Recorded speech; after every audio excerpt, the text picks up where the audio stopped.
Here we have various big gyms that have been repaired to one degree or another.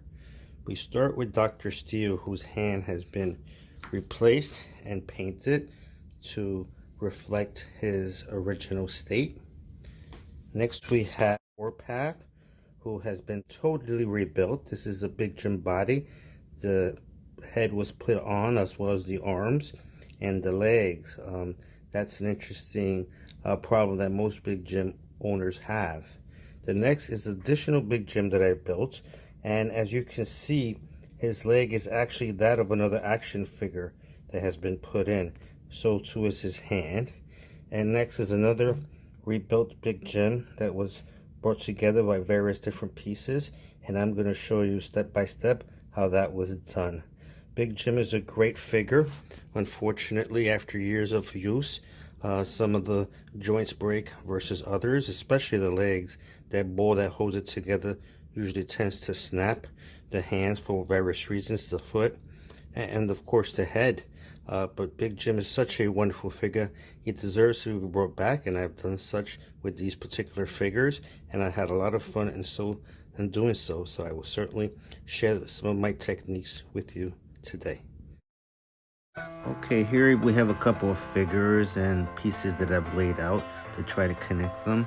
I've stumbled across a lot that had various feet, legs, and arms, and I decided to try to put some of these big gyms together. I have a piece of a hand here, as you can see. Big Jim is such a wonderful figure, you know, he has to be brought back. So to fix the hand, I just take a little bit of glue and dabble it on you. And at this point, just connect it and let it set. Obviously, these will not be to play with. These are just more for pose. Here's a little wire that I got. Copper wire could really go a long way, and I had to actually sew this arm back, believe it or not, to get it to stick in that socket. Again, I use a lot of copper wire. You could roll this up into a ball so you could snap it into the little slot that's in place there. And then you put a little hook on it so that you could capture the black rubber band that's in the middle of the big Jim there. If you loop it and tighten it up, it'll hold, it'll fasten. And here is the copper ball that I've put together. I've actually used some aluminum tape for this as well to make it in purely the form of a ball so that it could easier at least snap in place. And then of course here's the hook that we're gonna be sticking up inside the cavity and latching onto the black rubber. And here it is. It kind of snaps right into place, and it actually holds, believe it or not.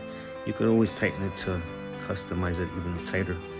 And at this point, that big Jim is done. This is a leg that I took apart. It's a reverse leg. I had too many right legs and not enough left, so I decided to take a right leg and make it into a left leg.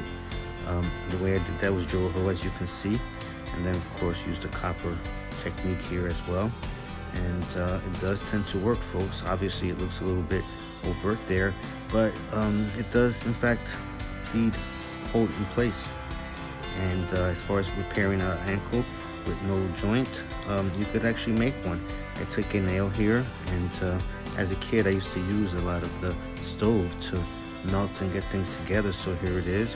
I'm actually heating up the nail and sticking it right into the foot and making a joint there that could hold on to the foot. And this particular figure is coming together, as you can see, and pretty much it snaps into place, believe it or not. You could always add a little bit of tape there if you need be.